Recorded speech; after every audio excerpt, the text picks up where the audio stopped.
essentially 1.3. Well, I'm sorry, 1.46, and so we've increased it some, but so I don't know about it in past years. Okay.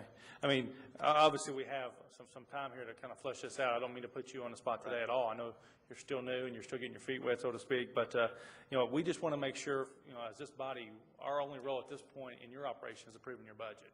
And we want to make sure that every dollar you're collecting from the property taxpayers here in the county is going towards increasing service, not changing the service to match the dollars, but actually providing a better and more service for our taxpayers. So we just want to make sure, and that's the only reason I'm asking you this, because that is a correlation of fair revenue versus daily trips.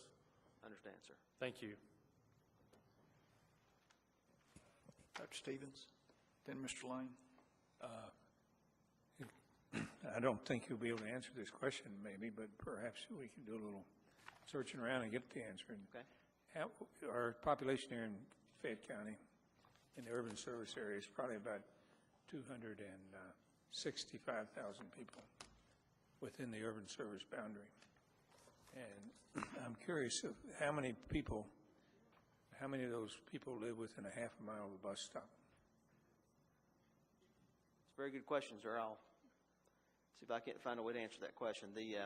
As I mentioned, the comprehensive operational analysis that we did 4 years ago probably has some of that information in there, and I'll look at that.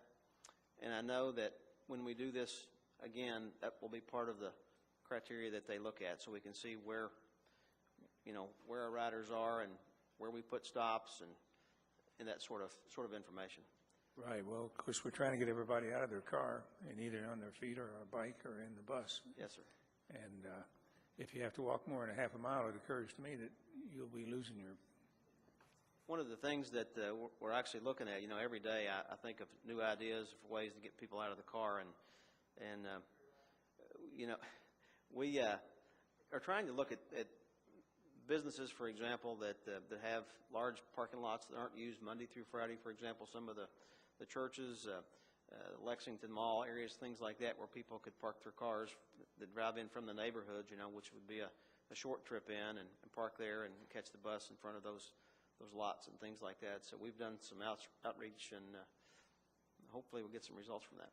There are plenty of parking spaces at Lexington Mall, I can tell you that. Yes, sir. Thanks. Mr. Lane. All right. I was just going to add that I would find it very helpful if you could take some of the historical data from previous years and do a dashboard report sort of showing trends over the years. And I would also suggest, since there's a question about ridership data, to maybe look at UK, which I believe was working on some kind of a flat fee, and they probably had a lot of riders for students around campus versus people paying, $1 a ride to ride around the county. I think those data would be helpful to look at too. But I concur with Councilmember Stennett that we're interested, in trying to get the most bang for the taxpayers' money, and our budget overview is about all we have to look at. But having these data sort of trending, you could sort of get a trend line of how things are going. Yes, sir. We'll do that. We'll look at go back 5 years. Would that be sufficient to see what the ridership has been? 5 years would be terrific. That'd be very good. We'll see if we can do that and show you what we project. One of the issues that we deal with, and that's one of the reasons that I've decided to bring these 16-year-olds this summer to count passengers, is that we don't have a registering fare box right now that actually is a way to match revenues with people getting on and off the bus and those sorts of things. So we use a formula based upon the amount of revenue that we collect every day. So I'm not sure how accurate passenger counting actually is. I mean, it's a common practice in the industry for systems that don't have the registering fare boxes. But so hopefully with these passenger counts, I'll be able to get a better idea of how accurate we are with using the formula. Good. Thank you, and good luck, and welcome here to Central Kentucky. Thank you, sir. Thank you. Councilmember Gordon. Thank you. Welcome. I have one question, and I want to thank you for your time previously when we have met. Have you completed, I read somewhere where you're actually posting the schedules at the stops. the bus schedule. Have you completed that or started it, No, or where is that? The plan right now is for our August service change to have that done. What we plan on doing is at every shelter having a system map there, as well as the full times for the entire route, and then at every bus stop pole, if you will, which it signifies at the stop, having an abbreviated version of that so that a person can see which routes come by that location and the time point for where you are, so you could know what time to expect that bus to come by. But we haven't done that, I guess in a long time, or I'm not familiar if we ever have done that, but that's a new project that we're trying to get accomplished by the August time frame. Well, I think that's a terrific idea because people can actually see right away whether they're at the right place or where they need to go. So, Yes, ma'am. okay, I appreciate it. Thanks. Any other comments or questions? Thank you all very much. Thank you. Next on the agenda are council reports. And I don't know whether my monitor's functioning or not. Why don't y'all just, is it? Okay, I don't see it. So, but Mr. Stennett, I'm told that you have announced that you have a council report. Thank you, Vice Mayor. Yes, sir. In response to our last presentation, I'll make a motion to go ahead and put the Lextran budget on our docket for the next council meeting for first reading. So moved. There's a motion and a second. Is there any comment? All in favor, please say aye. Aye. Opposed, no. Motion carries. Thank you, Vice Mayor. Sir. Mr. McCord. Thank you, Mayor. A couple of things. First, move to approve the NDFs for this week. There's a motion and a second to approve the NDFs. Is there any comment? All in favor, please say aye. Aye. All opposed, no. Motion carries.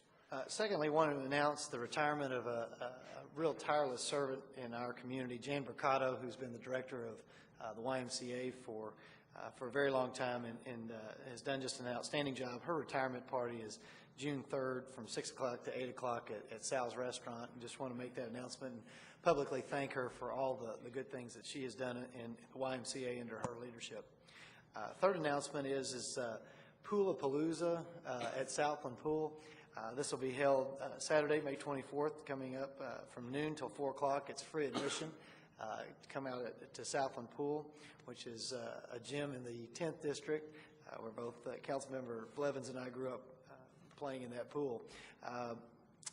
Fourth, I want to, in our budget that's coming up, there's $1 million for trails, and it's interesting because we've all talked trails across this body and around this community, but I had the good fortune yesterday to go to Louisville and spend a day with Dan Jones, who is the gentleman that has spearheaded the 21st Century Parks program in Louisville.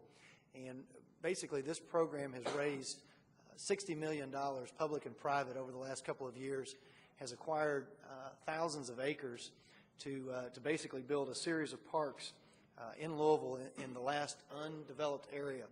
It is an absolutely incredible project, and the monies that they're attracting and the excitement they're attracting is unbelievable. But again, it goes back to the commitment of that community to start putting monies towards trails. Mayor Abramson has put a vision out there of connecting 100 miles worth of trails, basically connecting all of the parks across Louisville and what they're doing. And some of the things that we're doing in this town are along those lines. But in the budget, I know we're looking for cuts and things like that, and of course you look at $1 million for trails and, well, we could use it here or there or whatever. But I want to quote a stat to you that I think is really important, and I think that the audience needs to see, because we haven't become a trails community yet. But as gas starts to creep up, I think things are going to start to change dramatically. We've got some folks in the audience from the home builders side, and I really want to aim this at folks in our community that build our community.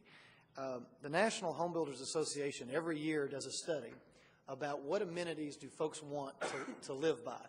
What are the top amenities that they want their home to be sitting by? And for 30 years, the number one amenity was golf courses. We want our house to sit on right beside a golf course. It adds value to our home. It's exactly the best thing I want.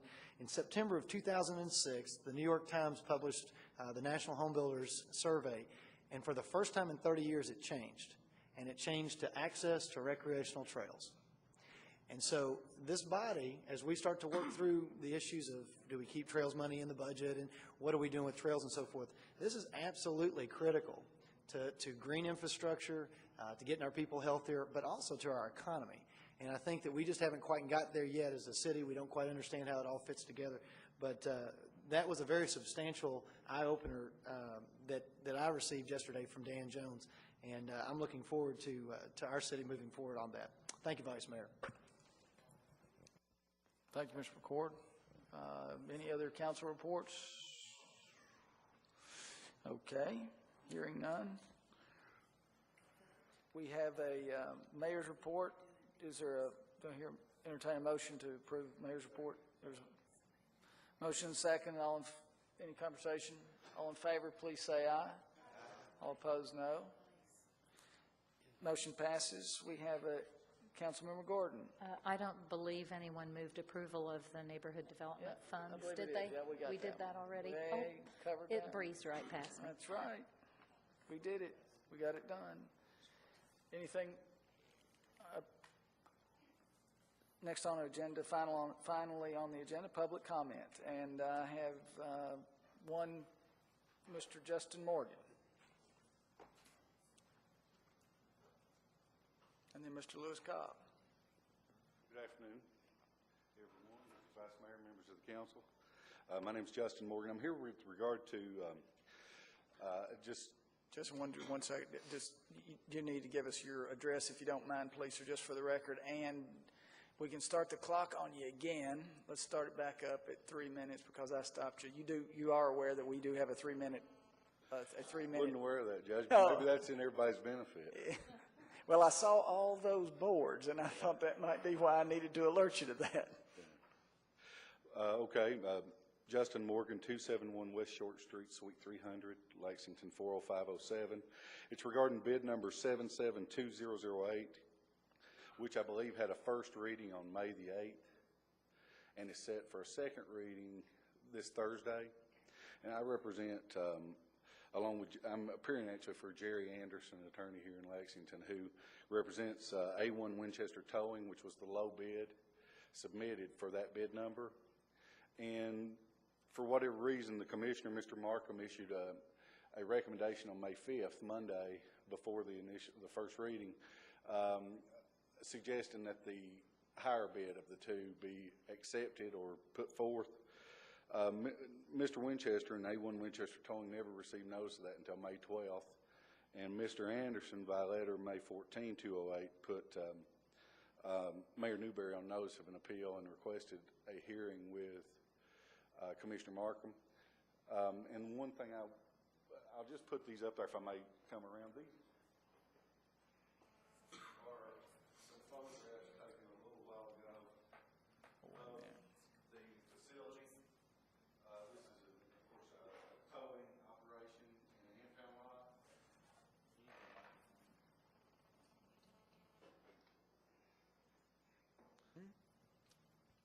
I'm sorry, I'm new at this. But some of the reasons that the low bid was not accepted were the lack of a fence surrounding the property, lack of adequate signage, and since these photographs were taken, there have been extensive work in addition to the expense of these improvements. There have been more expenditures that Mr. Winchester is out pending that. And the reason we're here today is to ask respectfully that the matter be removed from second hearing docket Thursday until we can pursue our appeal with the commissioner. Thank you, Mr. Morgan. There's some questions related to protocol here, and I see Commissioner Logan ask you. There's some questions from council members about the appropriateness of the objection purchasing as it relates to purchasing issues or purchasing protocol. I knew there was a reason Mr. Anderson asked me to come today. Well, we try to keep smiling, Justin. I think that any review of this by purchasing, or whoever is responsible for considering the review is the appropriate party to consider this right now and not the council. And so, I mean, I think it needs to run its course before he proceeds any further with any council consideration of this request. Okay. Councilmember Gordon, and then Councilmember Blevins. Well, I just have a comment. I agree with you, Mr. Morgan. Council members do not get involved in bid process unless they actually sit on the committee, and we purposely do that to keep it from being political. So I have to say, I agree with Commissioner Logan Askew, that if you have a concern, it needs to go back to purchasing. Councilmember Blevins. Commissioner Askew, could you describe the appeals process just so that the public is educated? And then I have a follow-up. I cannot tell you what that appeal process is right now, but I can get that to you. Is Brian? I don't think Brian's not here. Well, here's the problem. I generally agree with what you said a few minutes ago, except that he's quite right. We're about to award this contract on Thursday night. So there's a timing issue. If they have a legit appeal that's already been made, then we need to hear that before we vote on Thursday night. So can I ask that you take on the assignment to ensure that they've been treated fairly and so forth, and to give us a report on that particular item before you vote Thursday before we night. vote Thursday night. That way we'll know. Glad to. Thank you. Okay. Thank you. Thank you, Mr. Morgan. Thank you. Yes, sir. Mr. Cobb.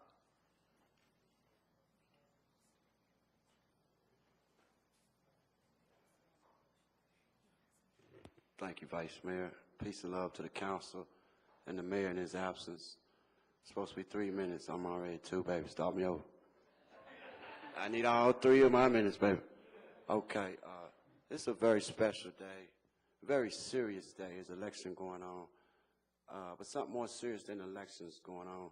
My brothers are dying around about me, and I just want the council to listen to a few of these names, and I'm going to call off Jamal Covington, Dominique Faulkner, Tony Wright, Tony Sullivan, Benny Burton, Dave Morton, the actress Worthing, better known as TD, Franco Boggs, Tamon Thompson, whoever I happen to have a picture of him on my shirt,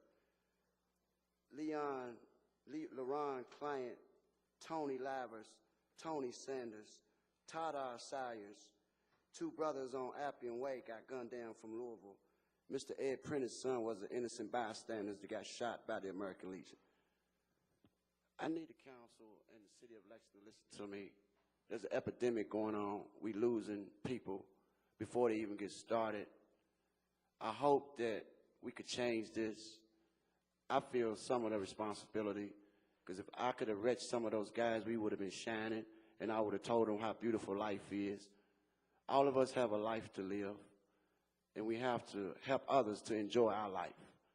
I'm at the point now, I don't care what color a person is, whatever their sexual orientation is, whatever they believe in. If I can help them, I'm going to help them. So I'm asking y'all to help me. Let me shine y'all shoes. Let me give these brothers jobs. Let me help them pay their child support. Let me help them pay their fines. If we all humble ourselves, we can shine shoes, wash cars, wash trash cans, go back to the old American way, the pursuit of happiness. We all want happiness. Lexington has been a state where we haven't all been able to enjoy that happiness. A lot of these brothers just want that happiness. Help us to pursue that happiness by hard work, by respecting the council. I thank you, Vice Mayor, for giving me this time. I thank you so much for listening to me. We got to save these people. I'm asking y'all to help me. Humble yourself. Let me shine your shoes. Your shoes is dirty anyway. I don't mind doing it. We got to teach the young people to work and respect all nationalities. Please. Thank you. Thank you, Mr. Cobb. Any further business before the council? Hearing none, to hear a motion for adjournment. Second. Motion and second. All in favor, please say aye. Opposed, no. We are adjourned.